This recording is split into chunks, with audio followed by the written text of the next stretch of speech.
मिसाक के मुफाहमत की मैं उनको दावत देता हूँ। मेन आयत के बारे में जुडिशल कमीशन बनाए। ये एक दूसरे को मुफादात की टक्कर में इकट्ठे होते हैं, इसलिए ये पावर शेयरिंग पर बिलीव करते हैं। ये नहीं हो सकता है कि कोई हमारे इदारे पे हमला करे और पाकिस्तान इस बात को भूल जाए। गैर मामूली हालात, गैर मामूली इक़दामात के मुतकाज़ी हैं। न मैंने खुदा न खास्ता किसी को बेइज्जत करना है। साइबर की बात की है, उसके ऊपर जुडिशल कमीशन बनाए। जमहूरियत अपना मुकदमा हार रही है। ये शोर फिर मुदाखलत का आवाज और जवाब दे रहा है। अस्सलाम वालेकुम नादरीन, आप रूबरू प्रोग्राम देख रहे हैं और मैं हूं आपका मेज़बान शौकत पराचा। मियाँ मोहम्मद शहबाज शरीफ ने आज एक बार फिर वज़ीर आज़म पाकिस्तान का हल्फ उठा लिया, लेकिन यकीनी तौर पर ये फूलों की सेज नहीं है। और चेयरमैन बिलावल भुट्टो ज़रदारी ने पार्लियामेंट में, कौमी असम्बली में अपने खिताब में तो बिल्कुल वादे कर दिया कि हम एक ख़तरनाक मरहले पर पहुंच चुके हैं। वो पाकिस्तान के मारूज़ी हालात के हवाले से बातचीत कर रहे थे। मियाँ शहबाज शरीफ साहब ने मफाहमत की बात की, बिलावल भुट्टो ज़रदारी साहब ने भी मफाहमत की बात की, लेकिन फिर शाम में इलेक्शन कमीशन ऑफ पाकिस्तान का फ़ैसला आ गया जिसके तहत सुन्नी इत्तेहाद कौंसिल या PTI को अब ख़वातीन की नशिस्तें नहीं मिलेंगी। बैरिस्टर सेनेटर अली ज़फ़र ने तो रद्द-ए-अमल में कहा, सेनेट के इजलास में उन्होंने कहा कि इलेक्शन कमीशन पर आर्टिकल 6 लगना चाहिए और साथ साथ उन्होंने इलेक्शन कमीशन के तमाम अरकान बशमूल चीफ़ इलेक्शन कमिश्नर के इस्तीफ़े का मुतालबा भी कर दिया। हम मुल्क की सियासी सूरत हाल पर बात करेंगे। इंतहाई मुअज़्ज़ज़ मेहमान मेरे लिए, तीनों मेहमान मेरे लिए इंतहाई मुअज़्ज़ज़ हैं, काबिल एहतराम हैं। मैं तारफ़ करा देता हूँ। हमारे रूबरू हैं जनाब मलिक आमिर डोगर साहब, PTI के मरकज़ी रहनुमा हैं। बहुत शुक्रिया मलिक साहब, आपने वक्त दिया। सरदार मौला बख्श चांडियो साहब पीपल्स पार्टी के मरकज़ी रहनुमा हैं। सेनेटर साहब बहुत शुक्रिया, आपने वक्त दिया। मोहतरमा तहमीना दुल्ताना साहिबा बहुत शुक्रिया, आपने वक्त दिया। आप अभी कौमी असम्बली की बराह रास्त मुंतखब होकर रुकन आई हैं। ख़वातीन का मामला है तो मैडम मैं आपसे शुरू कर देता हूँ कि ख़वातीन की नशिस्तें रखी गई थी, सियासी जमातों के दरमियान तकसीम होना है, लेकिन इलेक्शन कमीशन ऑफ पाकिस्तान ने फ़ैसला दिया कि PTI या सुन्नी इत्तेहाद कौंसिल को ये नशिस्तें नहीं मिल सकती। बतौर एक खातून पार्लियामेंटेरियन, एक पॉलिटिशियन, बड़ी बार आप ऐवान की रुकन रही हैं, आप कैसे देखती हैं इस फ़ैसले को?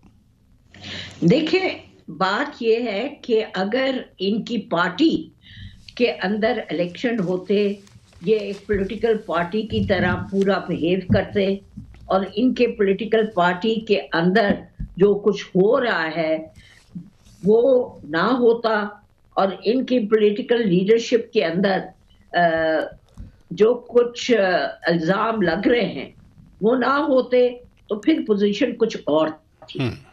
मैं हमेशा ख़वातीन के लिए लड़ती भी रही हूँ, ख़वातीन के हकूक़ के लिए बात भी करती रही हूँ और ख़वातीन के लिए हमेशा एक बात कहती हूँ कि ख़वातीन अपने हकूक़ ज़रूर मनवाएं, क्योंकि औरत और मर्द में कोई फ़र्क नहीं होता।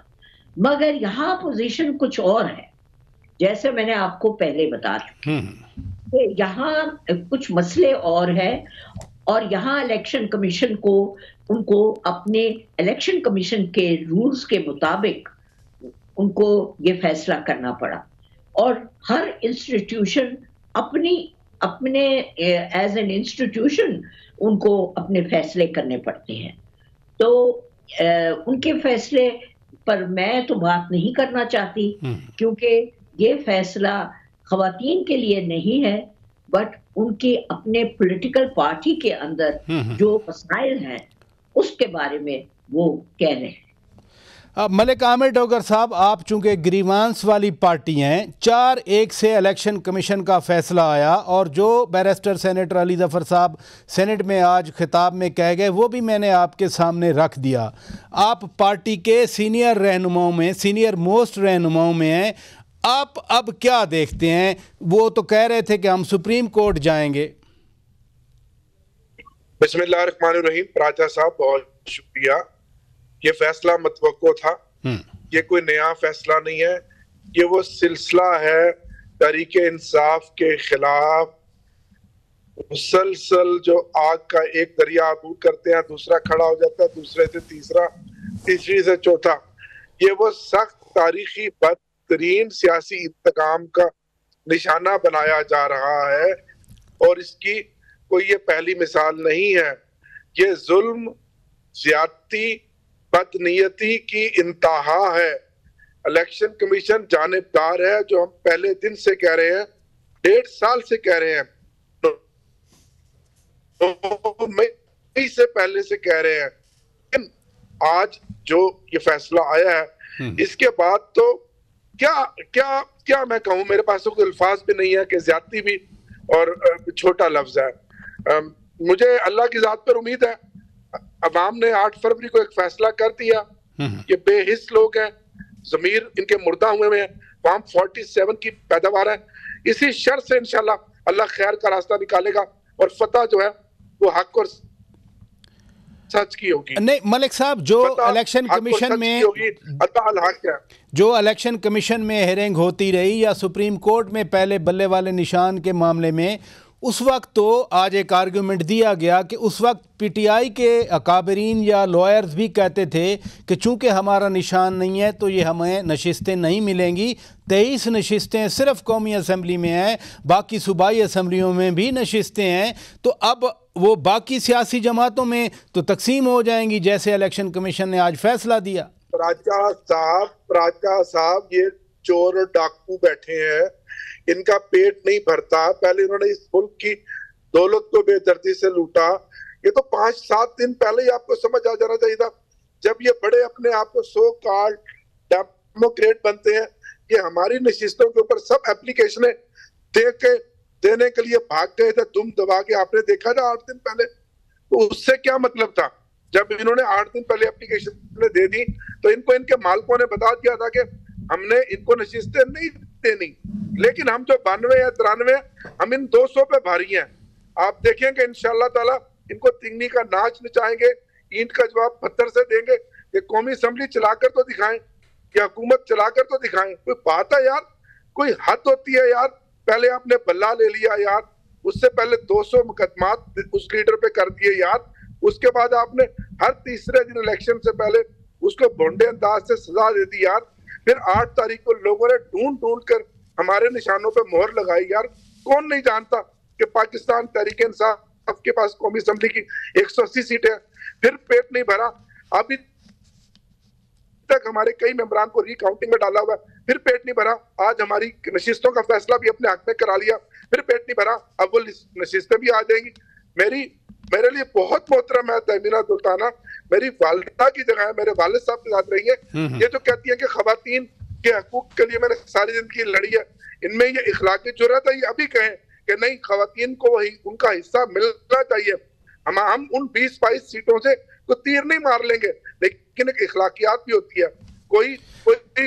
चले आपका पॉइंट आ गया, कोई फर्क नहीं पड़ेगा। आपका पॉइंट आ गया। मैं जरा सरदार साहब की ओपिनियन लेता हूं। सरदार साहब, जो बैरिस्टर सेनेटर अली जफर साहब ने बात की, उन्होंने कहा कि अब सेनेट के इलेक्शन होंगे बगैर इन खवातीन के नशिस्तों के, वो गैर आइनी होंगे, लेकिन इससे बढ़कर उन्होंने कहा कि जो सदारती इलेक्शन होना है वो भी गैर कानूनी और गैर आइनी हो जाएगा। ये तो फिर खतरनाक सूरत हाल बन जाएगी। मेरा ख्याल है डोगर साहब की बातें मैं सुन रहा था, जी और बहुत अच्छे लगते हैं मुझे भी, बहुत अच्छे। लेकिन मैंने कहा ना, जब पीटीआई का तरफ से बोलने लगता है कोई भी, कितना ही नरम महज़ब आदमी हो, लेकिन उसकी जबान और लहजा सख्त हो जाता है। इन्होंने भी वही डाकू चोर, इनके अलावा कोई बात आती नहीं है। आप सियासी रवैये अपनाते तो ये गलतियां ना करते। आप लोगों ने सियासी रवैया ही नहीं अपनाया। लाहौर से शुरू है, कोर कमांडर हाउस से लेकर आए। आप तस्वर तो करें, ये सियासत का चलन ही नहीं था पाकिस्तान में जो आप लोगों ने शुरू किया। मामला सिर्फ खान साहब का तो नहीं है, खान साहब के बाकी लीडरों ने जो रवैया अपनाया वो भी तो देखिए। सियासी पार्टियां पाकिस्तान में ऐसे सियासत नहीं करती। ये रवैया किसी सियासी पार्टी का नहीं है। किसी पार्टी ने भी अगर ये रवैया तसादुम का और इदारों पर हमले का रवैया रखा है तो लोगों ने उसकी मजम्मत की है, लोगों ने उसको पसंद नहीं किया।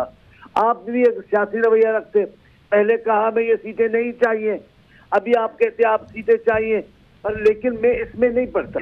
ये इलेक्शन कमीशन जाने, उनकी कानूनी वकील जाने, जफर साहब बहुत बड़े वकील हैं, वो जाने।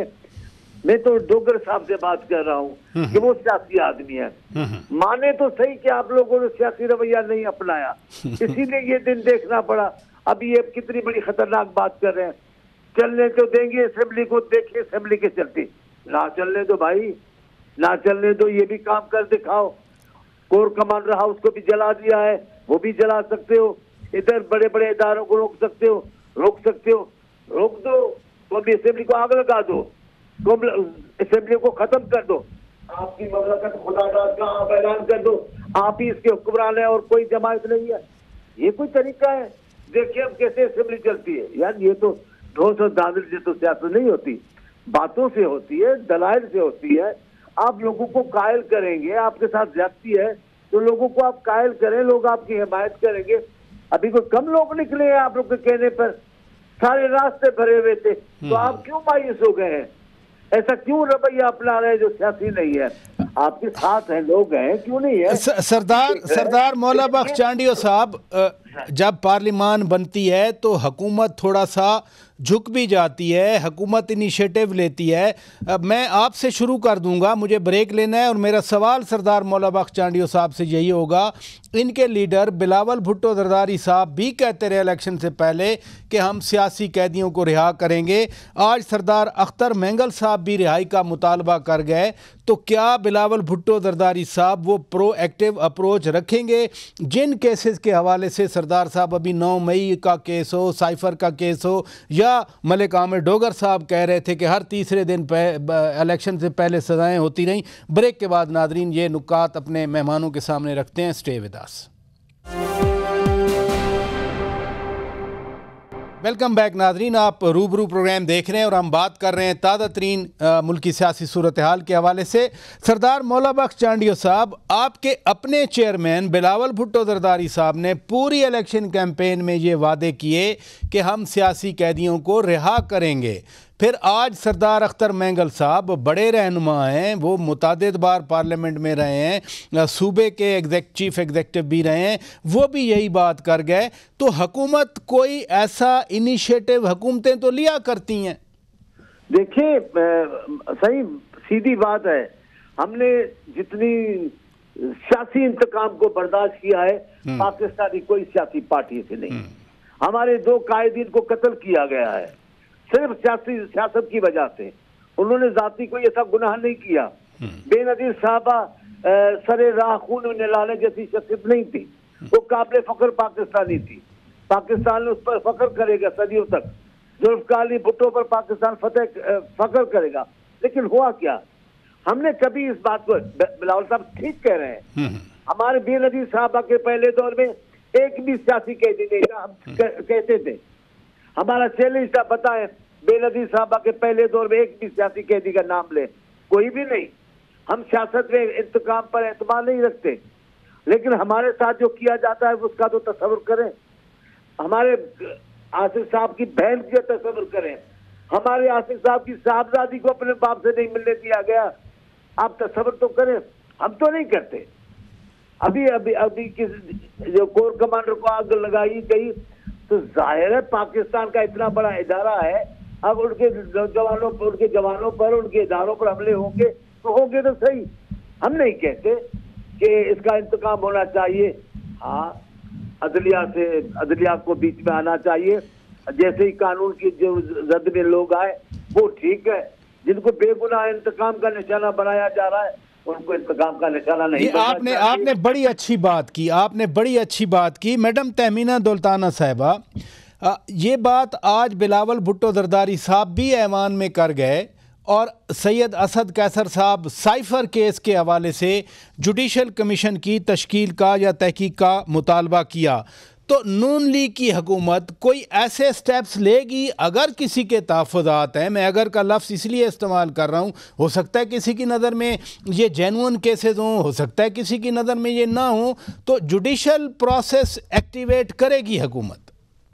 देखिए, हम हर तरह हमारे चीफ मिनिस्टर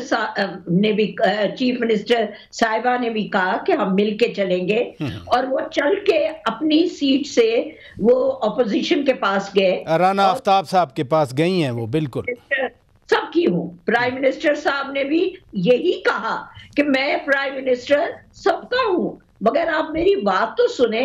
मगर वो सुनने के लिए भी लोग तैयार नहीं थे। हम आज फिर यही बात कह रहे हैं कि हम सबके लिए हमारे दरवाजे खुले, हम सबसे बात करना चाहते हैं, हम किसी को आइसोलेट नहीं करना चाह रहे। और एक बात ये अच्छी तरह समझ लें, खवातीन बहुत हम इज्जत करते हैं खवातीन की, क्योंकि मैं खुद एक खातून हूँ, मैंने जेलें काटी हैं, मैंने लाठियां खाई हैं, मैंने ऊपर खून मेरा गिरा है, मुझे पता है कि तकलीफ क्या चीज है, और मैं नहीं चाहूंगी किसी और औरत पर ये तकलीफ आए। मगर इनको भी तो सोचना चाहिए कि ये पॉलिटिकल पार्टी के तहत इन्होंने इलेक्शन नहीं लड़ा।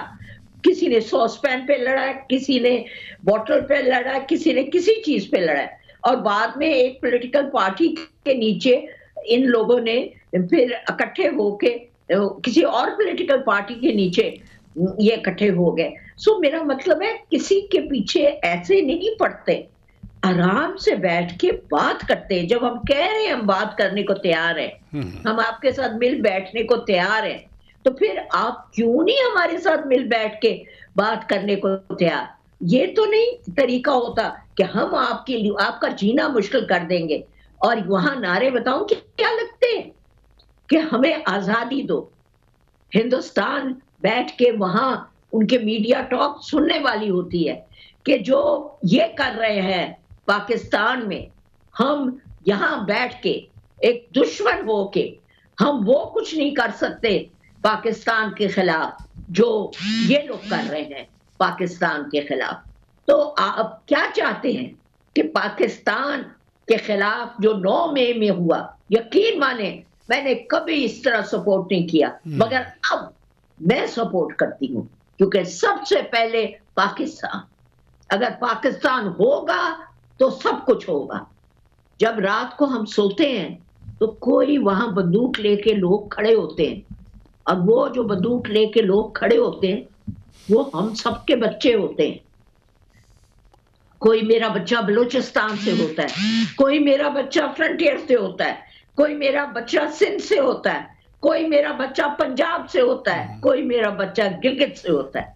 तो ये सारे खड़े होके हमें तहफ़्फ़ुज़ देते हैं, तो तब जाके हम। ये बात बिल्कुल दुरुस्त है, ये दुरुस्त बात है। और आज अली अमीन खान गंडापुर चारसदा गए थे एसपी के घर में, और वो भी यही बात कर रहे थे कि हम अपनी सिक्योरिटी इदारों के साथ खड़े हैं। मलिक साहब, आमिर डोगर साहब, मैं आपकी तरफ आता हूँ। साइफर का जिक्र फिर आ गया, 9 मई का जिक्र फिर आज पार्लिमान में आ गया। ये चीज़ें एग्जिस्ट तो करती हैं, इनमें से अगर सज़ा हो तो वो विक्टिमाइजेशन लगती है, अगर उनमें से कुछ और निकल आए तो फिर इन मामलात को हल तो करना है ना। हजूर राजा साहब, पहली तो बात जो हमारे बुजुर्ग हैं चांडियो साहब, उन्होंने कही, मैं उसका जवाब देना चाहता हूँ कि 9 मई के वाकया में अगर कोर कमांडर के घर पर हमला हुआ, कुछ जलाओ घराव हुआ, उसमें जो मुल्जमान हैं उनको करारे वाकई सजा मिलनी चाहिए, इसमें कोई दूसरी राय नहीं है। अच्छी बात है। लेकिन क्या 1 साल होने को अब है, तकरीबन 10वां महीना, जो हमारी खवातीन बेगुनाह आज दिन तक जेल में है, उनके लिए किसी ने आवाज उठाई है? कल आपने यहाँ हमारी मोहतरमा आंटी कह रही थी कि मरियम नवाज साहिबा चल कर गई है, आपको मेरी आवाज आ रही है? जी जी जी, बिल्कुल बिल्कुल, बोलिए, प्लीज बोलिए। राजा साहब, मेरी आवाज आ रही है आपको? जी, आपकी आवाज आ रही है, मैं तो इंटरप्ट नहीं कर रहा असल में। चल कर गई, थैंक यू। मरियम नवाज साहबा चलकर गई राना आफ्ताब साहब के पास, बहुत अच्छा जेस्चर है। क्या आपको पता है कि उससे 2 दिन पहले उन्होंने क्या किया? जब टोकन वॉक की हमारे मेंबरान है सूबाई असेंबली ने, वो 5 मिनट के लिए बाहर गए अपनी लॉबी में और बेल्स बजवाई। स्पीकर साहब ने बेल्स 7 से 10 मिनट तक बजती है। मैं सूबाई असेंबली का मेंबर हूँ। 5वें मिनट बेल्स ऑफ करके डोर लॉक कर दिए और 1 साइडेड इलेक्शन करवाया और अपनी 2 घंटे की तकरीर की और एक पूरा भाषण दिया। इस तरह हुकूमतें चलती हैं। अच्छा, कल का वाकया मैं आपको बता दूं। 2 दिन पहले जब हमने पुरअमन एहतजाज की, हफ्ते वाले दिन कॉल की, मुल्तान मेरे हल्के में प्रेस क्लब आप जानते हैं अब्दाली रोड पर, फुटपाथ पर साइड पर खड़े होकर लोग एहतजाज कर रहे थे। उसमें खवातीन भी थी। 5 हमारी खवातीन गिरफ्तार की, 17 मेरे कारकुन गिरफ्तार किए। खवातीन को कल सुबह छोड़ा, एक रात और तकरीबन आधा दिन थाने में रख के 17 मेरे कारकुन आज दिन तक गिरफ्तार है। ये एक पुरअमन एहतजाज फॉर्म 47 की इस इलेक्शन के खिलाफ करना क्या जुर्म है? मुझे बताएं कौन सा जुर्म? इमरान खान तो जेल में बैठा है। वो जो 9 मई वाले वाकया के लोग थे वो तो जेल में। अब आपकी हुकूमतें भी बन गई। आज भी आप उसी तशद्दुद को, उसी फस्तायत को जारी रखे हुए। क्या मौला बख्श चांडियो साहब बुजुर्ग हैं, मेरे वालिद सलाउद्दीन डोगर साहब के साथ सेनेटर में रहे, ये सेनेट में खड़े होकर इसकी मजम्मत करेंगे? है इनके अंदर मलिक साहब एक गुजारिश है आज भी यानी जिस वक्त मियाँ शहबाज शरीफ साहब हल्फ लेने जा रहे थे, आप भी ऐवान में ज़रूर होंगे उस वक्त, उन्होंने ऐवान में फिर कहा कि हम मफाहमत करना चाहते हैं, मफाहमत की पेशकश की। मैं आप इसे शुरू कर दूंगा, मुझे अगर इजाज़त दें मैं ब्रेक लेता हूं। नाज़रीन, ब्रेक के बाद जब वापस आएंगे तो क्या पीटीआई इस मफाहमत का कोई मुस्बत जवाब देगी? क्योंकि मलिक साहब तो अभी कह रहे हैं कि हम इनको तिगनी का नाच नचाएंगे, हम देखते हैं कि असेंबली कैसे चलती है। मैं मलिक साहब से ही जवाब लूँगा। नाज़रीन, एक ब्रेक के बाद stay with us. Welcome back नाजरीन, आप रूबरू प्रोग्राम देख रहे हैं और हम मुल्क की सियासी सूरत हाल पर बात कर रहे हैं। मलिक साहब, हुकूमत का फ़र्ज़ होता है, और मैं बार बार अभी कह रहा था आपके सामने कि हुकूमत झुका करती है, हुकूमत हाथ बढ़ाती है, हुकूमत इनिशिएटिव लेती है। मियाँ शहबाज शरीफ साहब ने ऐवान में, आप यकीनन मौजूद थे आज ऐवान में, उन्होंने फिर कहा कि हम मफाहमत करना चाहते हैं, रिकन्सिलिएशन करना चाहते हैं, क्योंकि बिलावल भुट्टो जरदारी बिल्कुल दुरुस्त कह रहे थे कि मुल्क ख़तरनाक सूरत हाल का शिकार है। इस सूरत हाल में अगर ये कहा जाए कि हम तिगनी का नाच नचाएंगे इनको, असेंबली हम देखेंगे कैसे चलती है, तो मुल्क तो फिर आगे नहीं बढ़ सकता। मफाहमत को क्यों आप आगे बढ़कर उसको वेलकम नहीं करते? राजा साहब, बात सुने, ये जो रिकन्सिलेशन की बात शहबाज शरीफ साहब ने की है, अच्छी बात है। मैं आज से 20 दिन पहले इमरान खान साहब को मिलने गया था। उन्होंने तो वही मिसा के मक्का की बात कर दी थी जो अली मोहम्मद खान साहब ने और हमने आकर बताया। लेकिन आप जब हमें दीवार के साथ लगाएंगे, हमारी सीटें भी हमसे छीनेंगे, रिकाउंटिंग का सिलसिला भी जारी रखेंगे। आज भी इस वक्त तक 1 घंटा पहले भी मेरे 2 MNA को फोन आए हैं कि जनाब अभी भी आपके पास टाइम है, आप अपना फैसला कर ले, वरना आपकी जुमेरात वाले दिन रिकाउंटिंग है और आप हरवा दिए जाएंगे। एक लोधरा की सीट का आपको पता है, एक फैसलाबाद समुद्री की जड़ावाला की सीट का पता है, 2 मेंबर्स की अभी मुझे 1 घंटा पहले फोन है। क्या इस तरह मुफाहमतें होती हैं? अगर आग का दरिया अबूर करके हम 90-91 बंदे पहले तो आ गए, जो आपके लिए हैरत अंगेज है, क्योंकि आपने तो फील्डिंग सेट की हुई थी प्री पोल रिगिंग करके। आपका तो प्लान था कि पंजाब से 10 या 15 MNA आ जाएंगे, टोटल नेशनल असेंबली में 25 से 30 MNA बैठ जाएंगे, एक कोने पे लग जाएंगे, हम अपनी मन मर्जी की हुकूमत करेंगे। और यार खुदा का नाम मानो, अगर इस जमहूरियत को रखना है तो 8 फरवरी के उस फैसले को कबूल करो। जितने बंदे भी फॉर्म 45 के हमारे बचकर आ गए हैं, इस तरह मुफाहमतें होती हैं। हाँ, इसमें कोई शक नहीं कि मुल्क हमारा है, इस मुल्क के बच्चे हमारे हैं, ये मुल्क हमारे बच्चों के मुस्तकबिल के साथ है, हमारा ओढ़ना बछोना इस मुल्क में है। इमरान खान ने तो कई दफा कहा है कि मुल्क भी मेरा है, फौज भी मेरी है। मैंने अपनी जिंदगी में इमरान खान से बड़ा मेड इन पाकिस्तान नहीं देखा। हम इस मुल्क की मुआशरत के लिए, इस मुल्क की तरक्की के लिए, इस मुल्क को आगे बढ़ाने के लिए बहुत बड़े चैलेंजेस का शिकार है, हम तैयार हैं। हम हर बड़ी कुर्बानी देने के लिए तैयार है, लेकिन क्या ये तरीकाकार होता है कि एक बंदे को आप गला भी दबा दे, उसको रोने भी ना दे, उसको बोलने भी ना दे, दीवार के साथ लगाए, तो फिर वो क्या करेगा? चले ये खुशाइंद बातें आपने की मलिक साहब, खुशाइंद बातें की कि मुल्क के लिए मुल्क हम सब का है, बड़ी अच्छी बात की। सरदार मौला बख्श चांडियो साहब, जो भी बात की जाए, लेकिन हमने पीटीआई को देखा, स्पीकर का इलेक्शन हुआ वो इसका हिस्सा बने, डिप्टी स्पीकर का इलेक्शन हुआ वो इसका हिस्सा बने, वज़ीर आज़म का इलेक्शन हुआ वो इसका हिस्सा बने, तो पार्लियामान की कार्रवाई का हिस्सा बनकर वो इस पार्लियामान को रास्ता तो दे रहे हैं, लेजिटिमेसी तो दे रहे हैं उनके ग्रीवेंसेस को। फिर अभी मलिक साहब जो बातें कर रहे हैं कि गला भी दबाएं और फिर कहें कि मफामत होगी, आप कैसे देखते हैं इस चीज़ को? पहले तो मुझे पता नहीं था सलाहुद्दीन डोगर साहब इंतहाई प्यारे, खूबसूरत और जिंदा दिल इंसान थे जी जी, और इंतहाई शाइस्ता इंसान थे। हमारा उनसे प्यार का रिश्ता कायम था जी जी, और अब इनका भी मैं एहतराम करता हूँ एक सियासतदान की हैसियत में। लेकिन सलाहुद्दीन साहब के बेटे हैं, ये तो मेरे लिए और भी प्यार की बात है। नहीं, ये तो बड़े खुद भी बड़े नफीस आदमी और इनके वाले साहब मुझे मालूम है आपके कॉलीग थे। अच्छा हुआ इन्होंने नाम लिया और मुझे मौका मिल गया सरकारी तौर पे उनको खराज तहसील पेश करने का। वो लायकी ऐसे थे, उनकी तारीफ करनी चाहिए। लेकिन बात यह है कि वो अपना जमाना दिखा के चले गए, पीछे तारीफ का बेपनाह खजाना छोड़ के गए अपने लिए। लेकिन जो आने वाले वक्त में अब इनको करना है सियासी रवैया। अभी इनकी गुफ्तगू बिल्कुल ठीक है, आप भी कहा, मैं भी ठीक कहा, लेकिन जो खान साहब की मिसाल देते, खान साहब ने, डोगर साहब इस मुल्क की सियासत का सत्यानाश कर दिया है। वो रवाज डाले हैं सियासत में, वो दस्तूर अपना है पाकिस्तान की सियासत में जो कभी थे ही नहीं। उन रवाजों को यहाँ आम किया है सियासत में खान साहब ने। जो बदज़बानी का जो दस्तूर चला है इस मुल्क में, खान साहब से पहले गाली देना, एक सियासी आदमी दूसरे के लिए दे, नवाज शरीफ साहब की बेटी के लिए इस अंदाज से जुमले बोले जाए, इस अंदाज से बिलावल साहब की फूफी को रातों रात कराची से जेल से उठा कर लिया है, ये रिवायतें हमारे सियासत की कल्चर की नहीं है। खान साहब ने जितनी भी रिवायतें अपनाई हैं वो पाकिस्तानी सियासत की रिवायतें अच्छी नहीं है। इस मुल्क पे अगर चल पड़े तो बखे उधर जाएंगे मुल्क के। तो सरदार साहब, क्या हम जो माजी में सरदार साहब मादरत के साथ जो आपने मिसालें दी दुरुस्त हैं, लेकिन अब तो रवैये तब्दील हो रहे हैं। वो मौलाना फजलुर रहमान को रीच आउट कर रहे हैं, महमूद खान अचकदई को सदारती उम्मीदवार नामजद कर दिया, सरदार अख्तर मैंगल साहब से मिल रहे हैं जाकर। तो ये आप देखते नहीं है कि ये मुस्बत डायरेक्शन में इक़दामात हैं और बानी चेयरमैन खान साहब की हदायत पे हो रहे हैं? नहीं पराजा साहब, हम अच्छी बात की बुराई नहीं कर रहे। अच्छा, हम उनका तस्करा नहीं कर रहे। अच्छी बातें उनकी अच्छी है, हम भी पसंद करते हैं और हम कहते हैं ये आम हो।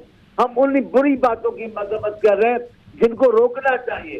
ये रवैये पाकिस्तान की सियासत के लिए अच्छे नहीं है। सियासत होकर अभी डोगर अब तो मेरा भतीजा हो गया, जैसे उसका तिगनी का नाच रचा देंगे। यार ये क्या बातें आप करते हो, ये कैसी बातें करते हो? तो सोचो तो सही, आप पार्लियामेंट्री जबान इस्तेमाल करें, अंदर आए।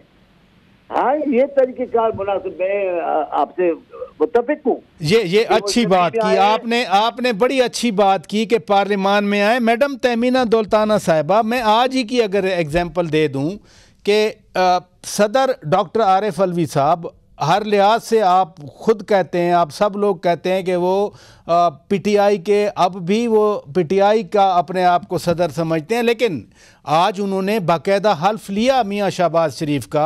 पहले ऐसा नहीं था पिछली बार। तो आप नहीं समझती कि कोई सॉफ्टनिंग है कहीं ना कहीं एटीट्यूड में, और इसी को कैपिटलाइज करके एक जो मफाहमत की ख्वाहिश मियां साहब आज उसका इजहार कर रहे थे और बिलावल भुट्टो जरदारी साहब भी बार बार ये बात कर रहे थे, एक सॉफ्टनिंग जो आज नज़र आई, सदर मुमलिकत ने हल्फ लिया, इसको कैपिटलाइज तो किया जा सकता है। एब्सोल्युटली जी, मैं तो इस चीज को बहुत मुझे खुशी हुई, मैंने उनको देखा और उनके अंदर बिल्कुल एक अच्छा रवैया था और अच्छे रवैये को बिल्कुल सॉफ्टनिंग को we should capitalize on that, but it is also very important that जो हमारे रवैये हैं इन द असेंबली, बलिए मी बिलावल साहब ने कोई ऐसी बात नहीं की कि इंसान को इतना गुस्से में आना चाहिए, बट वहां से जिस किस्म की बात होती है वो अच्छे भले बंदे को गुस्से में ला सकती है। देखिए, अगर हमने बिल्कुल सब रवायात अपनी खत्म कर दी तो फिर यहाँ रहना और वलायत में रहने से और किधर और रहने से क्या फर्क पड़ता है। और खुदा न खास्ता बहुत से लोगों की आंख है पाकिस्तान के ऊपर, उस आंख को शायद ये हमारे जौन से आईनी हाथ हैं वही संभाल के बैठे हुए हैं हमारे कोने कोने में। उन आईनी हाथों को हम कमजोर ना करें। इस वक्त इकोनॉमिकली, इस वक्त इवन सिक्योरिटी के हवाले से तो we have to strengthen everything, we have to strengthen our country and we have to do it. और सब ने मैडम, सबको इसमें अपना हिस्सा डालना है, कंट्रीब्यूट करना है। बहुत शुक्रिया बेगम तहमीना दौलताना साहिबा, आपने वक्त दिया। जनाब मलिक आमिर डोगर साहब, बहुत शुक्रिया, आप सफ़र में थे, आपने वक्त दिया। सरदार मौला बख्श चांडियो साहब, बहुत शुक्रिया, आपने शफ़क़त की। नाज़रीन, मुल्क की सियासत आगे बढ़ रही है और जहाँ डिप्रेसिव या और तरह के कमेंट्स होते हैं वहाँ अच्छी बातें भी नज़र आ रही हैं। कम से कम पार्लियामान में सब लोग पार्लियामेंट्री प्रोसेस में तो हिस्सा ले रहे हैं और यही आगे बढ़ने का मेरा ख्याल है एक बहुत बड़ा रास्ता हो सकता है। अपने मेज़बान शौकत पराचा को इजाज़त दीजिए। खुदा हाफिज़।